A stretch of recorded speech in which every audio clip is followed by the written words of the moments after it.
Hello, bonjour à tous, j'espère que vous allez tous bien. Bienvenue dans cette nouvelle vidéo, dans ce nouvel update lecture. On va parler de mes dernières lectures. Il y en a 5 ou 6, donc ça risque d'être un petit peu long. Enfin, plus long que d'habitude du moins. Même s'il y en a une qui va être très courte, d'ailleurs je vais commencer par celle-ci, ce sera fait. C'est donc La malédiction de Dragon's Blood, le tome 6. Ça va être très court parce que je vais pas vous résumer encore une fois l'histoire, vous connaissez. C'est juste pour vous tenir un peu au courant si vous suivez cette série que j'ai lu le dernier sorti qui est donc l'avant-dernier de la saga.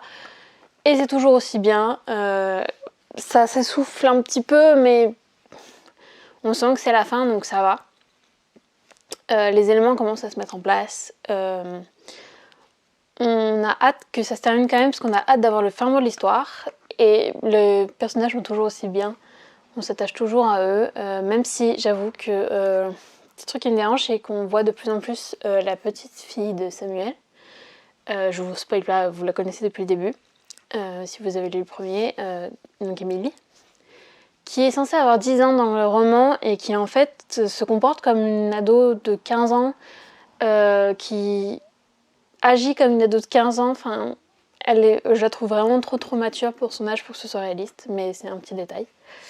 Mais du coup, j'ai hâte d'avoir la suite pour enfin avoir la fin de l'histoire, enfin pouvoir finir cette saga. Je suis allée chercher un livre que j'avais oublié et entre temps on a eu quelqu'un qui s'est incrusté, donc possiblement vous allez voir une petite tête. Je vais continuer avec une BD en fait, qui est donc Astra Saga, l'Arbre des dieux. Je ne sais plus de qui c'est pas grave. J'aurais du mal à vous la résumer, je vous avoue, parce que déjà quand j'ai lu le résumé, je n'y arrivais pas à comprendre. Et alors la lecture ça a été aussi compliqué. Pour tout vous avouer, je n'ai pas fini cette BD. Parce que autant les dessins sont absolument magnifiques, absolument réalistes, il y a plein de couleurs, même si l'ambiance est très sombre. Le tout se passe dans l'espace, donc on a un peu la guerre des étoiles, ce chose-là qui est rappelée. Autant je n'ai rien compris de l'histoire. Vraiment, ça commence, on est plongé dans le grand bain en plein milieu d'une bataille, tu ne sais pas qui est qui, tu ne sais pas qui sont les méchants, qui sont les gentils, on va dire, pourquoi ils se battent. Et j'avoue que peut-être que si j'avais continué, peut-être que j'aurais fini par comprendre, mais clairement je n'avais pas la patience. Et je me suis franchement ennuyée.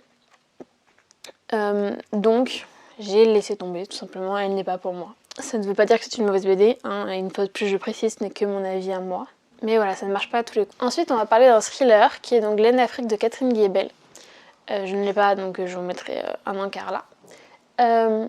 Dans ce thriller, on suit Léona, un grand garçon qui est très fort, qui est très costaud, très grand, mais qui en fait se fait harceler par tout le monde parce qu'il est, on va dire, retardé, on va dire. Il se fait traiter triso de débile. Et on va suivre ce garçon, on va voir les dégâts que va causer le harcèlement sur ce jeune homme. Et en parallèle de ça, on va suivre l'histoire d'un autre jeune homme qui se retrouve en prison et on va voir l'effet qu'a la prison sur lui jusqu'au jour où il va sortir et il va retrouver sa vraie famille. En fait, c'est vendu comme un thriller ce livre, mais pour moi, ça n'en est pas vraiment un. Dans le sens où, c'en est un à partir de la deuxième moitié. Pour moi, c'est plus un parcours de vie, plus qu'autre chose. On voit les dégâts du harcèlement, les dégâts de la prison, l'amour fraternel, l'amour d'une mère envers son fils aussi, la maltraitance, que des sujets ultra forts et ultra poignants, mais qui sont dépeints de manière très réaliste, et on se rend compte que y a des familles qui vivent vraiment ces cauchemars-là, et on se rend compte d'à quel point c'est horrible en fait, et à quel point ça peut changer les gens, et ça peut avoir des conséquences désastreuses sans qu'on s'en rende compte. Donc voilà, c'est une très belle histoire que je conseille vraiment. Par contre, comme je vous l'ai dit, il y a des sujets très forts, donc si vous êtes sensible au sujet de la maltraitance, du harcèlement, du viol aussi, n'y allez pas. Il faut vraiment que vous y allez si vous n'avez aucun problème avec toutes ces choses-là. Mais c'est un livre qu'il faut lire, je pense, et qui peut sensibiliser beaucoup de gens. Ensuite, une autre lecture que j'ai eue, qui n'est pas dans le thriller, je pense pas qu'il soit catégorisé comme ça, c'est L'ombre du vent de Carlos Ruiz Zafón. J'ai découvert cet auteur il y a pas longtemps en lisant Le Prince de la Bonne, que j'avais adoré. Mais contrairement à cet opus-là, il n'y a pas de côté fantastique, puisque dans celui-là, on suit un petit garçon, Daniel, qui en fait va suivre son père, puisque celui-ci va lui montrer le cimetière des livres oubliés, et lui expliquer qu'en fait, toutes les personnes qui ont accès à ce cimetière ont pour mission, quand ils s'aperçoivent qu'un livre n'est plus vendu ou qu'ils n'entendent plus parler de ce livre, d'en ramener un exemplaire dans ce cimetière pour que, en fait, il y ait toujours un endroit où ils vivent, où ils puissent continuer leur vie, que ces livres ne soient pas totalement oubliés. Et à chaque fois que quelqu'un entend parler de ce cimetière ou qu'on lui présente, la tradition veut qu'il prenne un livre dans ce cimetière et qu'il le fasse vivre à son tour en le lisant, en le gardant toute sa vie.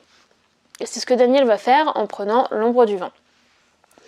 L'ombre du vent est écrit par un auteur qu'il ne connaît absolument pas. Et pourtant, il va vite s'apercevoir que cet auteur, il a des mystères, puisque déjà, il y a quelqu'un qui veut absolument lui racheter ce livre. Et il apprend que tous les exemplaires de ce livre ont été brûlés intentionnellement, que quelqu'un a cherché à faire disparaître les livres de cet auteur-là. Donc il va essayer de comprendre pourquoi, et il va essayer de retracer la vie de cet auteur-là, et voilà, c'est l'histoire de sa recherche, on va dire. Donc c'est un livre absolument magnifique. Je comprends que beaucoup de gens que certains n'aient pas aimé parce qu'il y a quelques longueurs.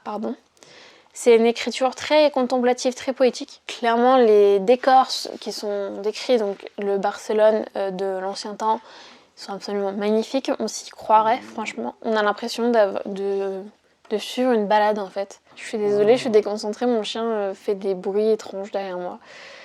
Je disais, pour moi, ce roman se résume à une balade, en fait. C'est quelque chose qu'on prend le temps de lire. On prend le temps d'apprécier les décors, on prend le temps d'apprécier l'humour qui est présent aussi. Clairement, il est là et c'est léger, je trouve. Les personnages sont attachants, certains moins que d'autres, mais en soi ils ne sont pas caricaturaux et ça c'est plutôt pas mal. Moi je l'ai pas trouvé. Jusqu'au bout, on nous tient en haleine avec cette histoire de cet auteur. Clairement, je n'ai pas vu venir la fin. Je sais que certains d'entre eux ont trouvé la fin un peu bancale d'ailleurs. Pour ma part, pas tellement, mais voilà, c'est certes un peu tiré par les cheveux, mais bon, c'est le jeu. Et ce qui est bien, c'est qu'il y a une alternance de points de vue de narrateur en fait. Donc ça donne un peu de vie à l'histoire. C'est pas comme je disais, c'est contemplatif, donc ce serait un petit peu long si c'était toujours la même personne, je pense. Mais comme on a une alternance de points de vue, ça donne du rythme et c'est ce qui fait que j'ai bien aimé ce livre. Voilà. Donc je pense que en fait j'aime bien cet auteur tout simplement parce que déjà Le Prince de la Brume, j'avais trouvé l'écriture très poétique. Donc je pense que vous entendrez sûrement parler de ses autres livres bientôt. Ensuite, je vais vous parler d'un livre qui n'est pas un thriller du tout, qui est un livre historique, oui, qui est donc Les Vers de Solveig de René Andrieux. C'est ça, René Andrieux, qui est sorti il n'y a pas très très longtemps d'ailleurs, qui est un roman dans lequel on suit la vie d'une famille qui vit pendant la Seconde Guerre mondiale sous le régime de Vichy et qui est contraint d'accueillir un Allemand dans sa maison, puisque à l'époque ils n'avaient pas tellement le choix. Ils étaient sous occupation allemande, donc il fallait leur obéir, et puis voilà, tant pis pour nous. Et on va découvrir comment cet Allemand va s'intégrer, on va dire, à cette famille. On va suivre les relations amoureuses qui se passent dans cette maison. On va suivre comment la résistance s'est formée à cette époque-là. Comment les gens cachaient leur jeu. En fait, c'est vraiment l'histoire vraiment l'histoire de la vie d'une famille sous cette époque-là, et c'était vraiment très très très intéressant. Le fil conducteur de cette histoire, c'est bien évidemment une histoire d'amour. Je ne vous dis pas entre qui et qui, pour ne pas vous spoiler, mais elle était assez originale et plutôt bien décrite, dans le sens où je l'ai trouvée assez réaliste. Ce ne sont pas des faits réels, hein, ce sont des faits extrapolés en fonction de témoignages de l'époque, etc., pour vraiment nous montrer à quoi ça ressemblait la vie à cette époque-là. Ce que j'ai beaucoup aimé dans ce livre, en fait, c'est qu'on a une alternance de points de vue. Donc on voit à la fois le point de vue des Français avec la vie de cette famille, mais aussi le point de vue des Allemands, puisqu'on les décrit les pensées de cet Allemand qui est un peu projeté ici et qui n'avait pas forcément envie d'être là et qui subit un peu la guerre finalement comme les Français. Et qui en plus a un secret assez lourd. C'est une histoire assez triste, mais qui a quand même du rythme, puisque on a une alternance de temps avec l'histoire d'une vieille femme. Je sais plus si on nous dit qui c'est dès le départ, donc je vais pas vous le dire. Mais en tout cas, le lien se fait assez rapidement, il me semble, même si on a le fin mot de l'histoire qu'à la fin, forcément. Et en fait, on est tenu on espère découvrir comment cette vieille femme en est arrivée jusque-là. Et j'ai du mal à parler aujourd'hui, mais en tout cas, ce livre était vraiment bien. J'ai vraiment adoré ce livre et ça fait du bien d'avoir un peu les points de vue de côtés différents, on va dire. Et en plus, avec une petite touche de thriller quand même à la fin. Donc vraiment, je vous conseille vraiment ce livre. Ça fait beaucoup de fois vraiment, mais vous avez compris l'idée. Et enfin, dernier livre dont je voulais vous parler aujourd'hui, c'est donc un thriller. C'est Le livre sans nom de Anonyme. Je suis perturbée parce que j'ai l'impression que je vous ai déjà fait cette vidéo, mais c'est juste qu'en fait, comme sur TikTok, je vous mets souvent des chroniques des livres que je lis, et parfois même en avant-première, je tourne des fois les choses 2 fois. Et c'est peut-être pour ça que j'ai cette impression déjà vue. Donc dans Le livre sans nom, on est dans une petite ville d'Amérique qui s'appelle Santa Modega, je crois. Et cette ville est très sombre. Clairement, il se passe des choses très noires. Le plus clair de l'intrigue se passe dans un bar où des motards, des gens se tirent dessus et c'est tout à fait normal. Des gens se font tuer à coups de couteau et ça ne choque absolument personne, c'est monnaie courante.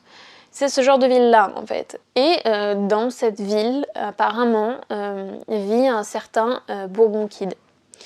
Ce Bourbon Kid, en fait, est un motard qui, apparemment, dès qu'il boit une goutte de bourbon, devient absolument fou et tue tout le monde et est absolument imbattable. Et en plus de ça, bof, comme si c'était pas assez, il se trouve que quelqu'un a l'air de tuer tous ceux qui ont l'air d'emprunter un livre, le livre sans nom. C'est l'histoire très très très résumée parce qu'en fait il y a plein de choses qui se passent et qui sont liées et qui font que ça fait une histoire globale. Mais vous avez les éléments les plus importants. On nous parle donc de sectes, on nous parle de vampires, on nous parle de chasseurs de vampires, forcément, l'un ne va pas sans l'autre, de loups-garous, de sorciers, je crois, de moines. Des moines absolument ultra forts en arts martiaux. Vraiment, c'est un assemblage d'éléments qui, sur le papier, ne vont pas ensemble, mais qui en fait donnent un roman absolument délirant, psychotique même, je dirais, et qui va à 100 à l'heure. C'est un livre très rock'n'roll. D'ailleurs, le thème, on sent bien que c'est le rock'n'roll. Et je pense que c'est juste parfait pour ceux qui veulent un thriller qui sorte de l'ordinaire, qui soit un peu original et qui est bourré d'humour, bourré de références. Enfin, vraiment foncé. Et il faut aimer l'action aussi. Ah bon. Donc voilà, je vous le conseille énormément. Voilà pour cette update lecture. Je me dépêche, je n'ai plus de batterie. J'espère quand même qu'il vous aura plu. N'hésitez pas à me dire en commentaire si vous avez lu un de ces livres. Et n'hésitez pas à vous abonner, comme d'habitude. Moi, je vous dis à la prochaine. Salut!